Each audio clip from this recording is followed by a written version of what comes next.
Oi pessoal, tudo bom? Aqui é o professor Flávio, então é uma alegria poder voltar a conversar com vocês. E na aula de hoje eu vou falar, então, conforme eu havia informado vocês, né, eu vou passar para um novo estágio da nossa disciplina. Nos dois primeiros passos, digamos assim, que a gente deu, nós examinamos o conceito de desumanização, quais são as principais características, né, o que define a desumanização. E na segunda etapa, né, o que a gente viu foi as emoções que contribuem, né, para processos de desumanização, especialmente no racismo e no nazismo. E vocês viram que essas emoções, as duas emoções principais que foram abordadas foi o nojo e o desprezo, né? Nos dois casos se procurou mostrar que essas emoções elas têm um uso apto, né? Um uso que revela um significado moral relevante nas certas condições. Por exemplo, desprezar uma pessoa significa essencialmente vê-la como inferior, é uma forma, né, de chamar a atenção dessa pessoa e também da sociedade com relação a uma expectativa, né, que não foi cumprida, que não foi uma expectativa compartilhada que foi rompida por essa pessoa, né? Então, na medida em que nós desprezamos alguém por algum ato, por algum tipo de comportamento, nós acabamos sinalizando, né, para essa pessoa um tipo de falha, né, moral que ela tem no próprio caráter. E com relação ao nojo, né, então assim, se aplica principalmente a aquele tipo de comportamento mais vinculado, né, à repugnância, à aversão, à contaminação, né, que envolve, por exemplo, os casos como pedofilia, como trapaças, né, o cinismo, né, algum tipo de hipocrisia, assim, que a pessoa, ou grosseria, né, muito grande, que a pessoa adquire para nós, né, o sentimento de alguém que provoca asco, né, provoca nojo. Então essas duas emoções elas são aptas, né, elas são adequadas, elas têm contextos em que elas servem, digamos assim, para como sinalização, né, e detecção de falhas e de comprometimentos morais. Mas elas são, no caso da desumanização, o funcionamento dessas emoções ele é inapto, né? Quer dizer que a emoção não monitora adequadamente o ambiente, né, em que ela se coloca. Então ela cria, por exemplo, expectativas de valor que são ligadas à racialização, né? Tem que as pessoas de um certo grupo racial são inferiores, então eu vou desprezá-las porque elas são do grupo racial, né? Embora a cor das pessoas ou a raça das pessoas não seja de fato algo relevante para qualificação moral.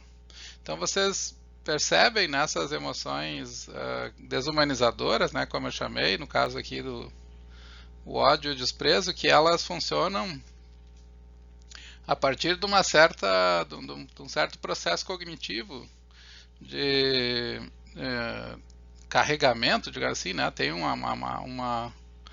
uma carga ideológica por trás dessas emoções que fazem com que esses estados naturais, né, que têm um serviço, estados afetivos naturais, né, que têm um papel moral bastante claro dentro e positivo, né, de modo geral dentro das nossas sociedades, essas emoções passem então a exercer um papel desumanizador, né, elas passem a servir para inferiorização de grupos, ou exclusão e em alguns casos também violência, né, e ataques genocídio, né, assassinato de certos grupos que são tratados, né, com base em mentira e com base na mentiras, inclusive científicas, né, sobre qualidades morais, sobre características físicas, que esses grupos passem a ser então perseguidos, né, e desumanizados. E esse foi, digamos assim, o resumo, né, do argumento daquelas nossas últimas 2 aulas, pelo menos. E a partir da aula de hoje, então, eu vou iniciar um novo capítulo, né, um novo estágio de investigação, em que o foco agora vai ser, então, em emoções que são carregadas ideologicamente, como as emoções do nojo, né, e do desprezo, mas não para desumanizar, né, elas são carregadas ideologicamente, elas são embebidas, digamos assim, cognitivamente, né, elas adquirem um estatuto cognitivo diferente daquele estatuto de reação natural, né, que essas emoções tendem a ter, né, na vida cotidiana. Elas adquirem esse estatuto como forma de proteção ou de reação ou de resistência de certos grupos, né, à desumanização. E eu vou começar, eu queria ter falado ainda na primeira etapa sobre o ódio, não foi possível, né? Eu vou voltar a falar ainda sobre ele, mas num outro contexto, né? No ódio aqui mais adiante, né? Dentro dessa unidade, mas a partir de hoje, né? Então nós vamos começar com uma emoção, né? Muito importante, que é a raiva. Depois eu vou falar também do ressentimento. E vocês vão ver que aqui os mecanismos eles são bastante parecidos, né? Só que nesse caso a função da emoção é a proteção, né? Então eu vou iniciar falando da raiva como uma emoção pessoalizada, é a raiva chamada, né, também raiva retributiva ou raiva pessoal, né, se vocês quiserem chamar. Mas vocês vão ver que depois, para o desenvolvimento da compreensão dessa emoção dentro dos processos de desumanização, é necessário compreender ela como um tipo de raiva voltada para estruturas sociais mais amplas, né, especialmente para aquilo que nós vamos chamar de injustiça, a injustiça social, a opressão, né, que é a fonte, né, uma das fontes, né, da desumanização. E então eu vou começar com um modelo, digo assim, da raiva mais prosaico, assim, mais fácil de capturar, que é o modo como a raiva naturalmente se expressa, né, para depois tentar abrir, né, essa emoção de maneira a compreender como ela atua, né, na desumanização do modo amplo, né, atingindo grupos inteiros, né, de pessoas, e não apenas surgindo, né, aqui a emoção, né, em relações interpessoais. Então, vocês sabem, né, eu usei aqui já essa expressão, então eu vou adotá-la novamente. Eu mudei um pouco a tradução, né,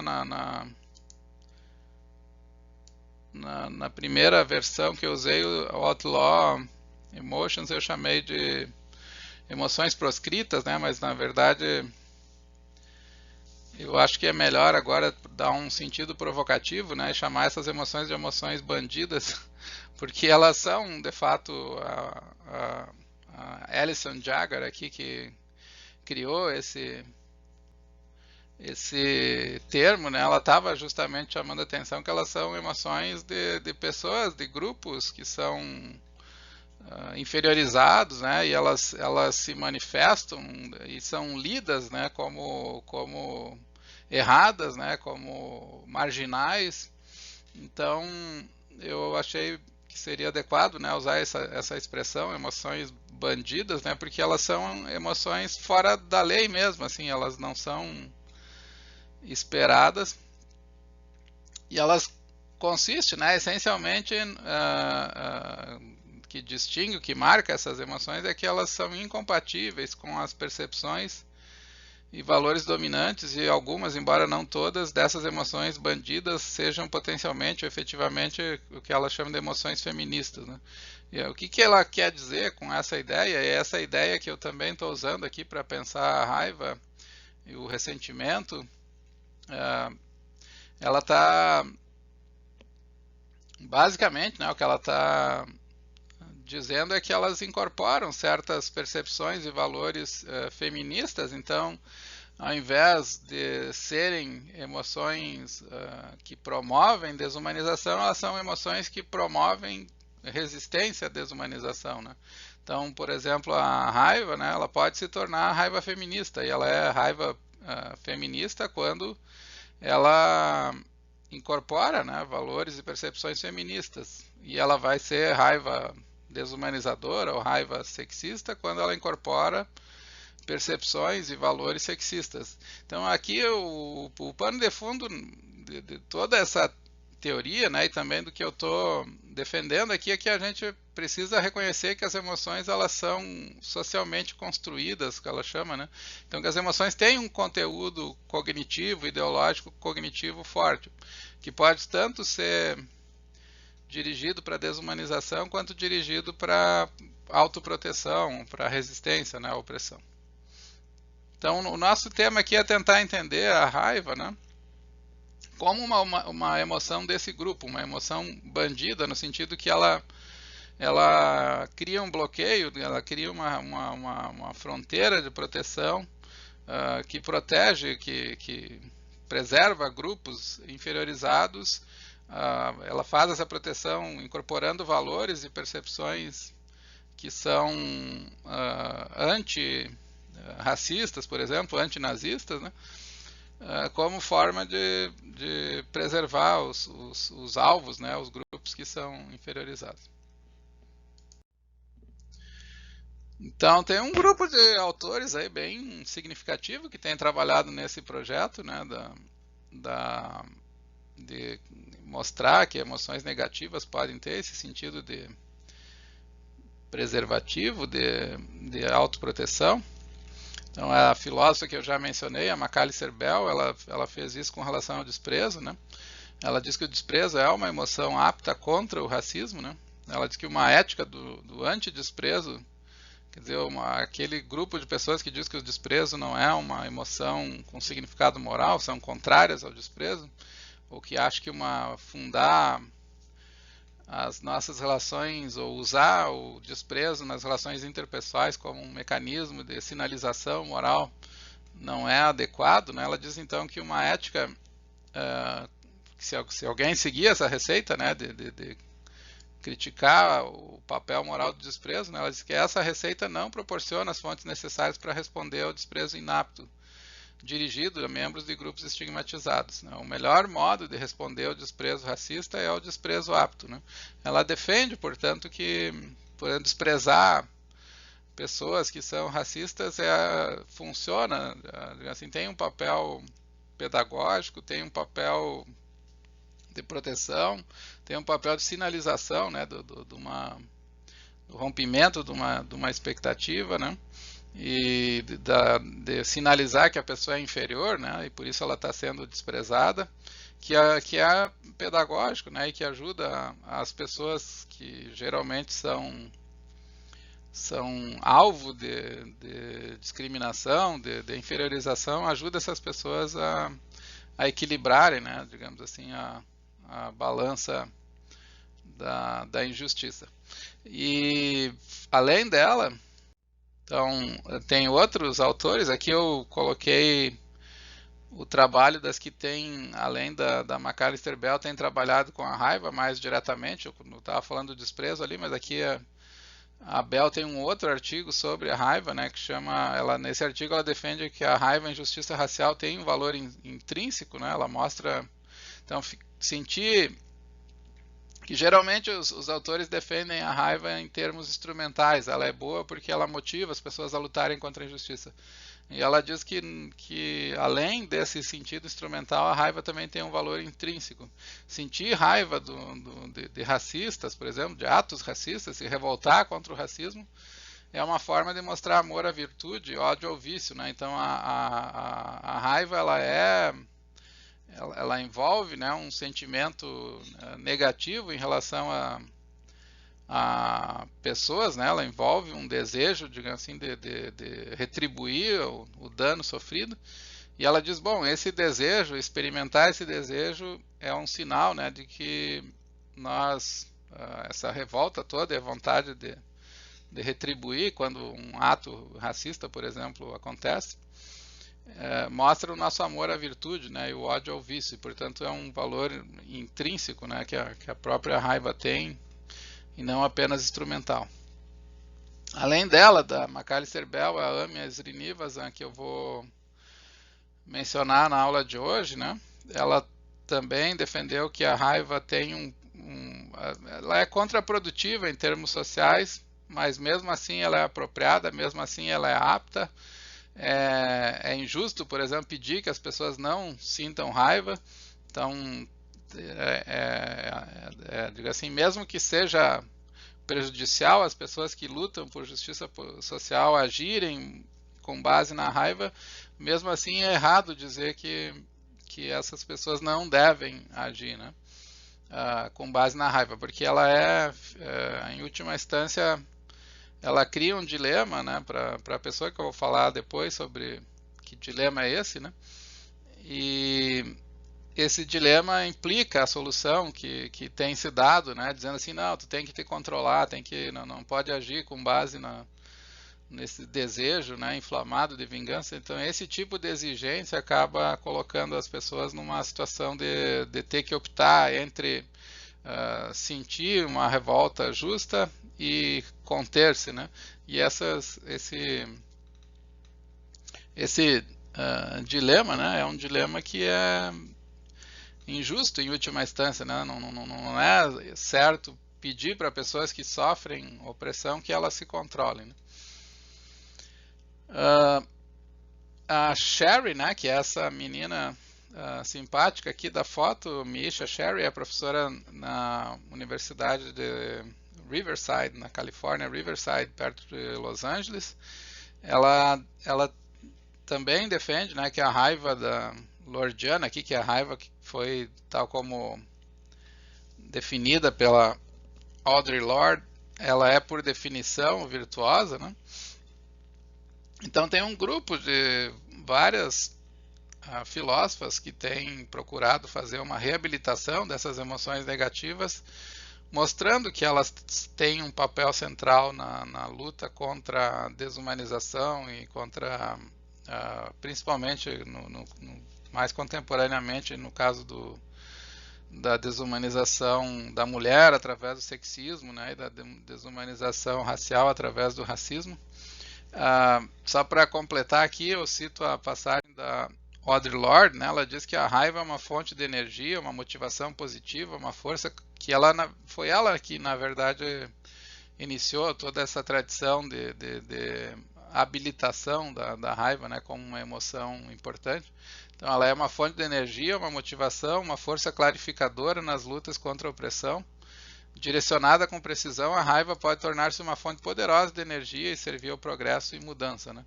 Então a Misha Sherry vai na direção também da Audre Lorde. Ela diz que a raiva lordiana, né, é virtuosa porque ela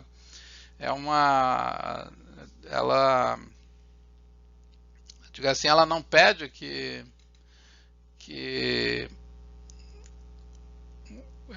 ela tenta compreender, né?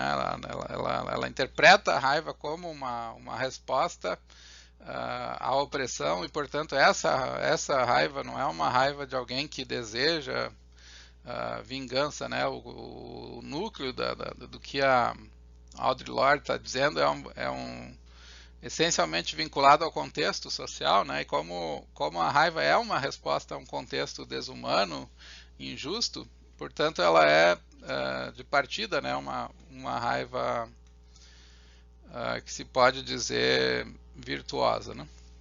Então, tudo que eu falei até agora, né, já foram 20 minutos aqui,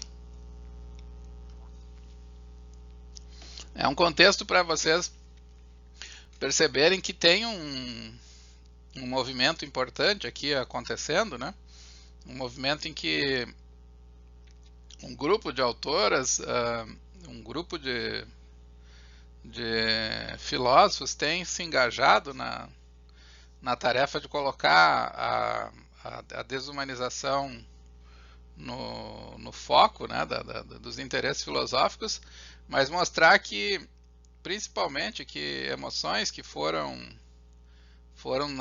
na história da filosofia, na história da análise das emoções, foram tradicionalmente, mesmo, especialmente na filosofia moral, tratadas como emoções que deveriam ser banidas, né, pelo seu caráter perigoso, né?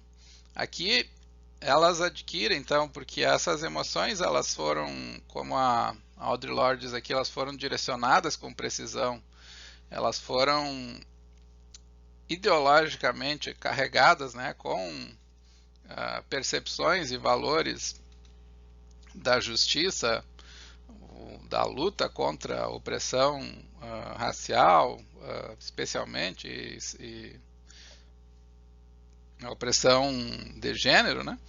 Porque elas foram direcionadas, elas adquirem então uma virtude que normalmente não se reconhece, né? Não se percebe nas emoções. É claro que tudo isso parece, assim, do jeito que eu estou falando, muito bem consolidado, né? Mas tem um grande debate aí por trás, então eu vou tomar pelo menos 2 aulas para explorar essas diferentes abordagens, né, que têm surgido e os desafios que essas abordagens têm colocado. Hoje vai ser um passo inicial, porque é um primeiro ponto mais preparatório, digamos assim, né? Eu não vou dar tanta atenção a como que ela funciona, né, para vencer as barreiras colocadas por grupos, né, no caso dominantes, né, e opressivos nesse caso, né. Então não vou me interessar tanto pela fenomenologia da superação das injustiças que esse tipo de descrição da raiva tem o potencial de oferecer. O que eu vou me interessar mais é para entender a raiva, né, o que ela é, e um primeiro grupo de críticas, né, que foi lançado ao papel da raiva como uma emoção, eu vou chamar de antirracista, né, mas é nesse sentido de uma emoção bandida, né, uma emoção que incorpora valores de grupos inferiorizados e defende, né, esses valores.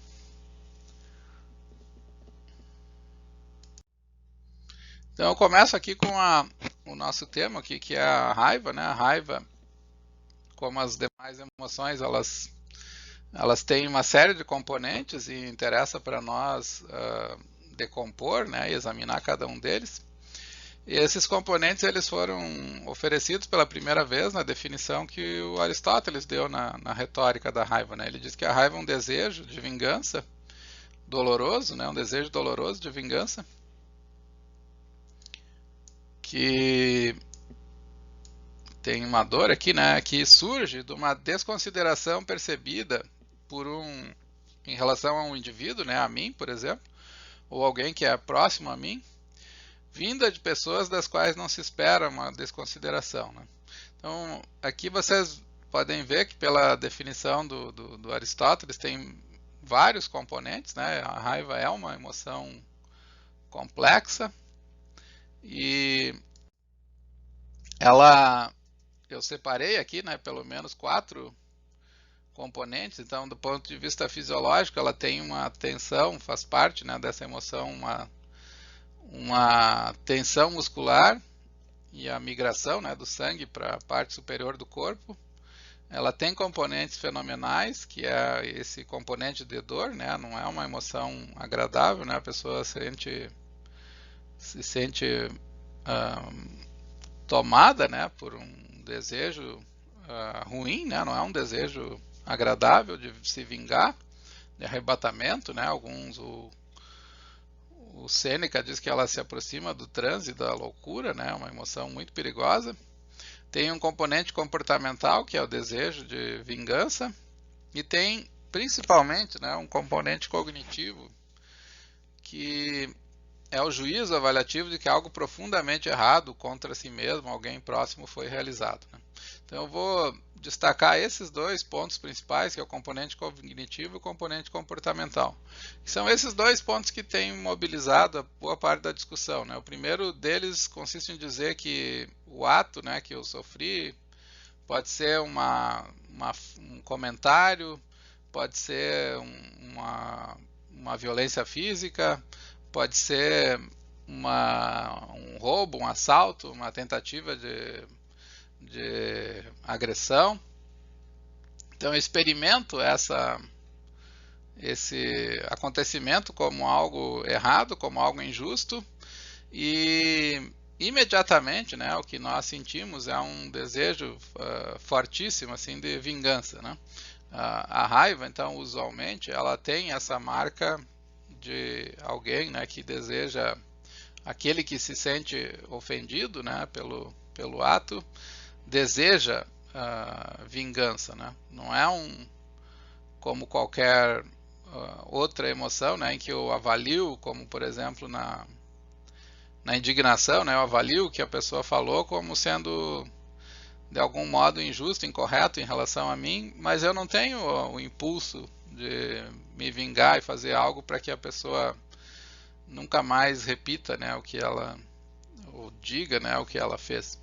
Então esse sentimento é próprio, né, de vingança, é próprio da raiva, né? Pelo menos foi assim que o Aristóteles caracterizou pela primeira vez, e vocês vão ver que uma das coisas um dos caminhos, né, que tem sido adotados para fazer uma defesa da raiva é justamente purificar ela desse desejo de vingança, né? Tentar mostrar que ela não carrega, né?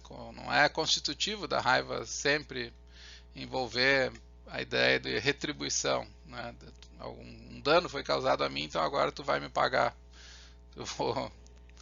Isso não vai ficar assim, né? Como a gente costuma dizer. Só para dar alguns exemplos, né? Para vocês perceberem como que ela funciona assim na experiência cotidiana, né? Um exemplo bastante claro de ataque de raiva, assim, faz um certo tempo que eu não tenho, né? Não consigo, pelo menos claramente, assim, mas a última vez que eu lembro de ter um ataque de raiva foi quando essa loja, né, foi inaugurada, da Van, foi inaugurada em Santa Maria, e o dono da Van fez uma série de comentários depreciativos, né, dos professores, estudantes da UFSM. Então nesse dia, assim, quando eu ouvi o comentário, eu senti bastante raiva. Então esse é uma raiva, quer dizer, ela foi principalmente indignação, mas também envolvia um certo grau, né, de desejo de vingança, né, que ninguém acabou se vingando, né, das palavras dele, mas provavelmente outras pessoas sentiram, né? Então a vontade é que a gente tem que fazer alguma coisa para vingar as palavras que foram lançadas, né, contra nós. Então é basicamente essa a ideia, né, que aparece na tradição aristotélica. Então é uma raiva retributiva, e ela tem impacto aqui no estudo da afetividade do racismo, que vocês vão ver que dos caminhos, né, eu vou continuar falando disso na aula que vem, um dos caminhos para se reagir ao racismo é justamente através, né, da raiva como uma emoção purgada, né, da vingança. Agora eu vou detalhar então os diferentes componentes. Vocês vão ver que tem bastante detalhes assim, né, de cada um deles, e o mais importante, eu falei ali, né, que os dois mais importantes são o componente comportamental da vingança e o componente cognitivo, né? E a raiva vingativa, então, que é essa raiva que envolve, que tem como pensar ela também como uma raiva purificada da vingança, mas vamos começar então falando da raiva vingativa. Ela é geralmente disparada pela percepção que o dano que foi produzido é um dano moral, quer dizer que algo errado foi feito, né, à minha pessoa. Então eu não merecia isso, né? Ela resulta então do que eu percebo como um dano a mim mesmo e certos tipos aqui tem um componente importante da percepção, né, porque significa que ela é em parte subjetiva, né? Não é todo tipo de dano que faz. Eu posso sofrer certos danos que não vou sentir raiva, né? Então mesmo o dano físico, né? Quando alguém bate em mim na rua sem querer, eu posso ficar um pouco irritado assim, mas não sinto raiva, né? Porque eu percebo que a pessoa não estava olhando, né? Então essa percepção, né? Não é ou num conflito militar, por exemplo, eu posso ter uma pessoa que atira contra mim, mas eu não sinto raiva, né? Porque eu sei que há uma guerra, né? E naquele contexto ali é natural que que a outra pessoa tente me atacar, mas normalmente, né? Se não for uma guerra declarada, né? Se alguém me atacar ou tentar me destruir, eu vou obviamente sentir raiva dessa pessoa. Então, a percepção do erro aqui moral, né? Envolvido do erro tipo de ofensa, né, de alguém que tenta me destruir ou não me considerar, né, como eu espero, né, ela geralmente é pensada em termos de uma crença, um juízo, um reconhecimento, um tipo de cognição, né, e essa cognição ela é tipicamente discursiva. Tem uma raiva, né, sempre vem acompanhada de processos narrativos, né, a pessoa conta assim, não, ele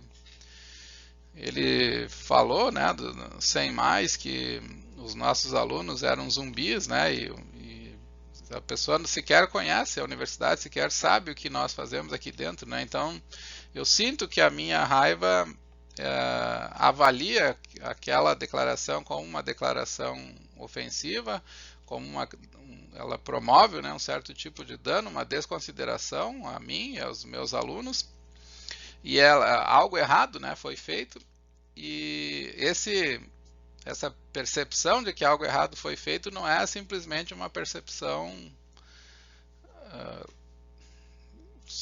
sensitiva, né, do tipo como uma coceira, né, uma reação causal, né, a raiva não é uma resposta automática que não é filtrada cognitivamente, ela sempre vem junto com eu faço uma autodescrição dos acontecimentos para mim mesmo que mostram que aquele tipo de atitude, aquele tipo de comportamento foi ofensivo num grau relevante, né, a ponto de eu sentir vontade de querer uma retratação, uma retribuição pelo dano. Que nesse caso a retribuição vai ser a vingança, né? A raiva também, do ponto de vista cognitivo, ela é vista como uma emoção conscientemente justificada, né? Ela, como eu falei, não é uma mera resposta corporal, ela não é defendida por razões de um tipo, ela é defendida, né, por razões de um tipo não causal. São razões, né, que eu chamei aqui de razões normativas, né? Dizer que a raiva segue razões normativas significa dizer que ela existem certas condições que devem ser satisfeitas para que eu sinta a raiva, né? E isso ela é então uma forma de vocês colocarem isso significa dizer que poderia ser dizer que ela é intrinsecamente avaliativa. Intrinsecamente avaliativa significa que a pessoa não simplesmente considera que a emoção é uma emoção adequada, mas que avalia contra certos padrões, né? Então, o que a pessoa existem certas expectativas normativas compartilhadas entre nós, né? Que certas declarações sobre o trabalho de terceiros, elas devem obedecer protocolos, né? De educação, e existe a avaliação intersubjetiva, que o trabalho que é feito na FSM é valioso. Então, quando alguém nos ataca nosso trabalho gratuitamente, uma resposta, né, que nós podemos ter é a resposta de raiva. Então, ela é avaliativa, ela tem, e ela não é causal nesse sentido, né? Não foi uma reação corporal assim sem nenhuma base cognitiva, né? Ela é avaliativa no sentido que eu considero que essa pessoa não deveria dizer certas coisas, não deveria fazer certas declarações. Então, as normas que governam, né, as nossas ações, que prescrevem nossas ações, elas são articuladas aqui avaliativamente quando nós sentimos raiva, né? Ainda que de uma maneira muito rápida, né? E as emoções têm essa capacidade de sintetizarem, né, em processos rápidos, avaliações de longo alcance, né? A raiva também precisa ser intencional, né? Eu não sinto raiva quando eu descubro que a pessoa não quis dizer aquilo, né? Ou não sabia do que estava falando, ou se arrependeu profundamente do que estava falando, né? Então, sempre que para que algo seja um dano, né, ele precisa ser um dano intencional, né, que foi infligido e que o ofensor carrega a responsabilidade pelo erro, né? Se eu descubro de alguma maneira que não foi intencional, ou que ele não estava sob o completo juízo, né, eu não vou. A raiva não é uma resposta adequada, né, ou esperada nesse contexto. Ela é dirigida, né, como diz aqui, a um agente capaz de intenção e responsabilidade. Nós não queremos nos vingar e normalmente não sentimos raiva, né, por alguma coisa não intencional. Eu cito aqui para ilustrar uma passagem da Martha Nussbaum no Anger and Forgiveness. Ela diz que atos que disparam raiva resultam de um juízo avaliativo de dano intencional e um dano relevante a algo significativo para o nosso próprio eu ou para o eu de alguém próximo.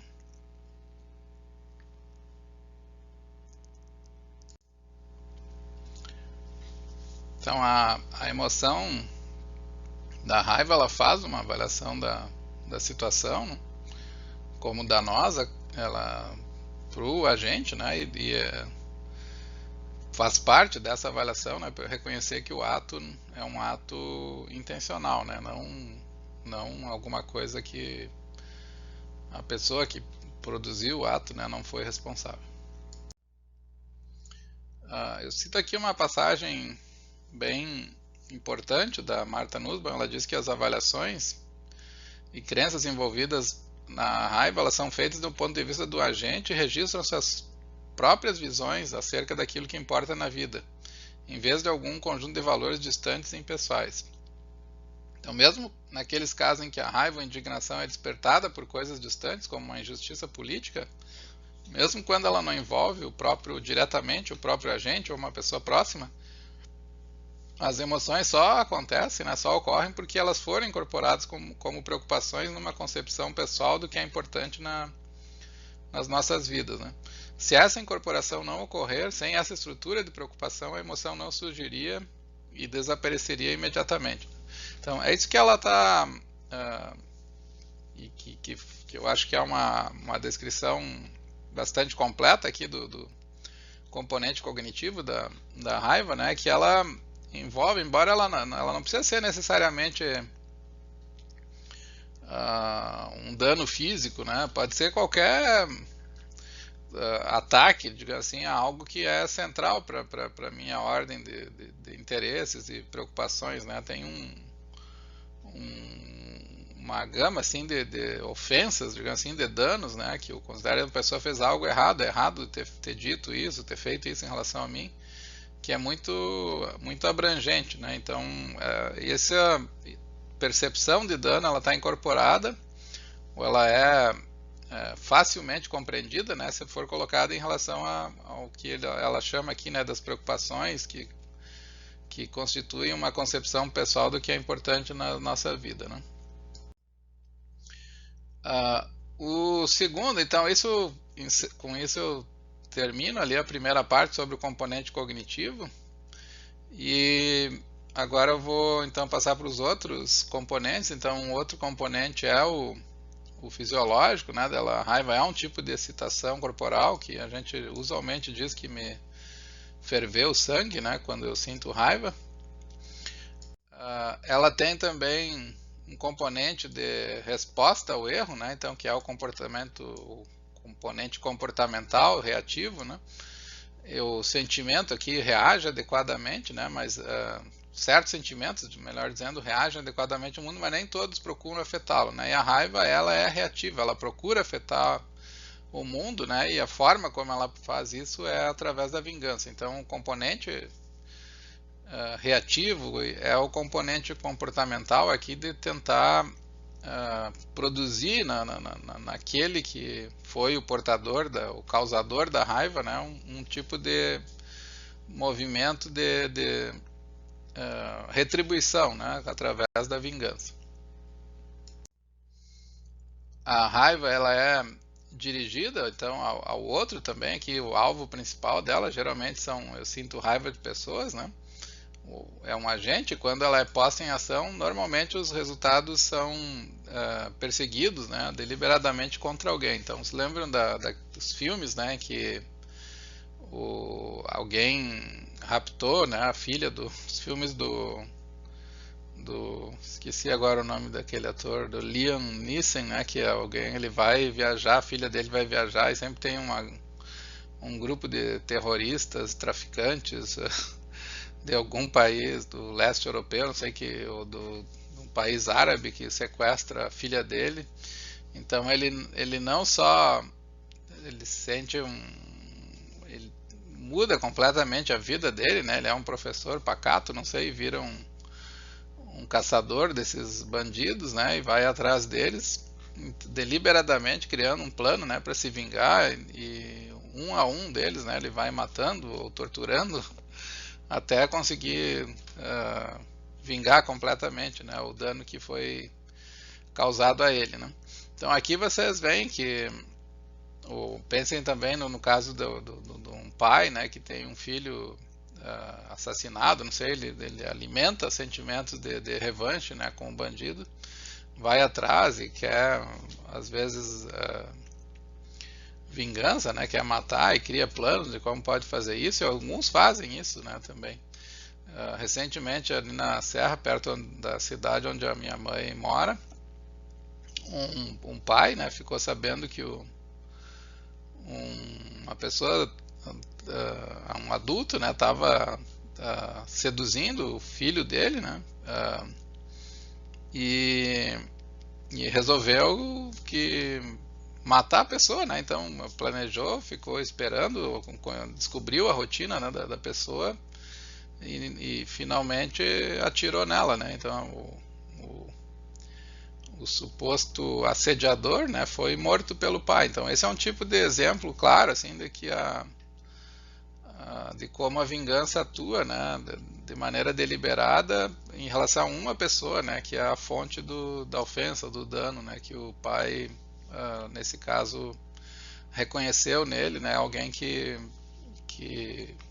se aproveitou da inocência, da ingenuidade do filho, né, e portanto resolve destruir, né, essa pessoa.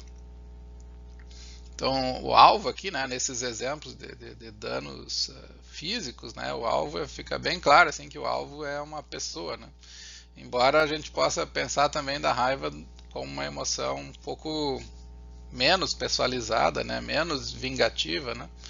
Mas o modelo, assim, clássico da raiva, né, que o Aristóteles tinha em mente ali, é de alguém cuja honra foi ofendida, cujas ações, né, imagina alguém num contexto da cidade, né, foi grosseiro, né, na frente das outras pessoas, humilhou publicamente, então a pessoa sente raiva e planeja, né, vingar essa raiva contra a pessoa. Então a raiva tem um papel motivador forte, né, tem como eu falei, da vingança, mas não é necessariamente a vingança, né? Mas o protótipo natural é querer vingar, né? E é tipicamente acompanhado de deliberação, né? Então ela produz um raciocínio do tipo meios-fins, né? Se eu quero destruir essa pessoa, o que eu devo fazer, né? A raiva tem ela motiva a ação, mas motiva de maneira instrumental. E ela também tem uma combinação de retrospecção, então eu vejo o que aconteceu, né, me volto para o passado, mas também de prospecção, assim, de como eu vou agir com relação ao futuro para finalmente acertar as contas, né, com a pessoa que me ofendeu. A gente pode dizer nesse sentido que ela tem um caráter forte, né, de retribuição aqui, de comportamental, de vingança, porque em última instância essa vingança não é o fruto de uma agressividade gratuita, né? A vingança é porque a pessoa mereceu, ela de fato. Então tem uma ideia aqui, né, de dizer que a raiva retributiva envolve a ideia de pensar que a pessoa mereceu, né? A pessoa, afinal, ela provocou um sofrimento, um dano à minha pessoa, né? Ela cometeu um erro em relação a mim, né? E portanto ela merece a retribuição que eu estou deliberadamente organizando contra ela, né? Então o objetivo da raiva não é propriamente fazer com que a pessoa que causou a raiva se arrependa. O objetivo da raiva é a retribuição, é vingar, né, o erro que foi feito. Então a vingança pretende forçar o ofensor a reconhecer algum princípio moral ou visa a restauração da autoestima da vítima, né? Mas ela quer, essencialmente, não é esperar que a pessoa peça perdão. Ela quer que ela só se satisfaz, digamos assim, essa emoção, quando a pessoa reconhece que errou, né? E aí o reconhecimento é através de submeter essa pessoa ao dano semelhante, né? Ou esse reconhecimento se dá porque eu enxergo que aquela vingança é necessária para restaurar a minha autoestima, né? Então, principalmente nas ofensas à honra, né? Isso parece que eu tenho que degradar a honra da outra pessoa para que a minha seja restaurada. Mas se pode pensar, né? E o Aristóteles tinha isso em vista, né? Também que a pessoa reconheça que ela fez um mal, né? Então a vingança é uma forma de levar esse conhecimento até ela, né?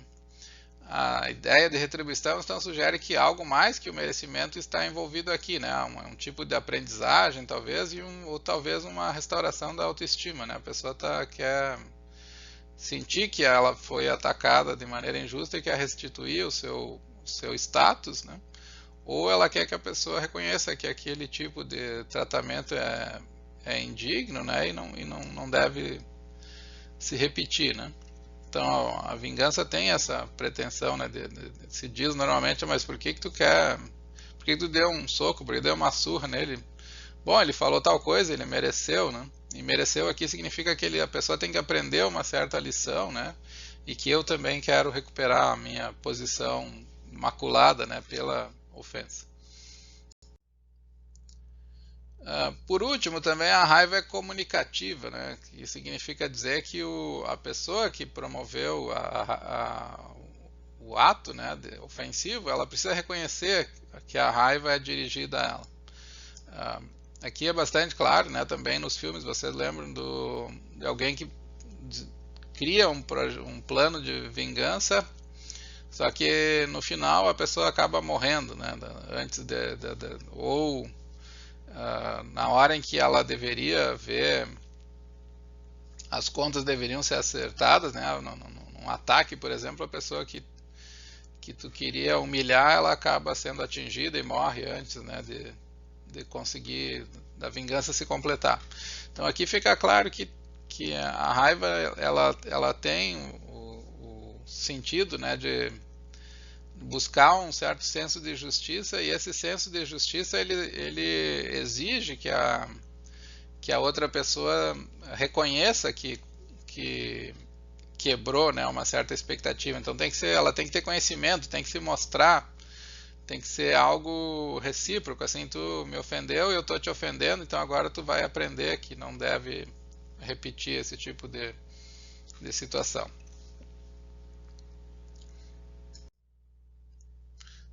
E o que a gente deve perguntar, então, se nós estamos pensando no papel da raiva na desumanização, é se é aceitável, né, usar a raiva, esse tipo de emoção vingativa, retributiva, né, com forte componente de não só causar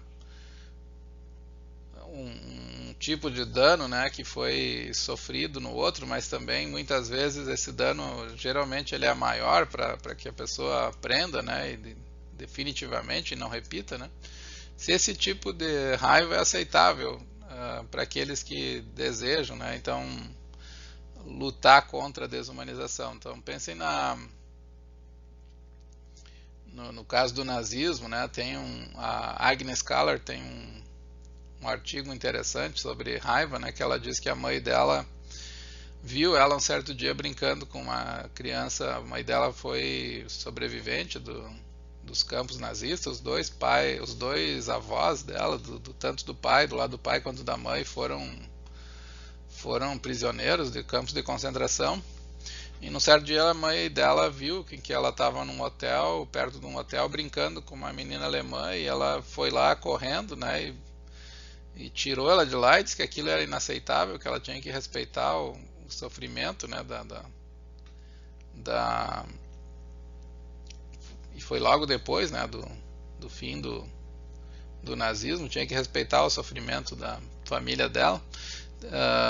Então ela tinha uma raiva assim da injustiça sofrida, né, que fazia com que ela não reconhecesse nenhuma pessoa, né, nenhum alemão, digamos assim, como uma pessoa digna, né, que tu poderia ter uma relação regular, né. Então essa é a pergunta que se essa raiva, né, ela pode ser tão que nos consome, né, ela pode ser e que aparece em contextos de opressão, se ela pode ser considerada uma aceitável no sentido de ser moralmente valiosa, né, e também de ser instrumentalmente valiosa. Então esse é o ponto que eu vou abordar a partir de agora. A aula está um pouco longa, então eu vou dar uma pausa aqui e eu vou continuar a gravação numa segunda aula para não ficar tão cansativo para vocês. Tá bom? Até o próximo encontro.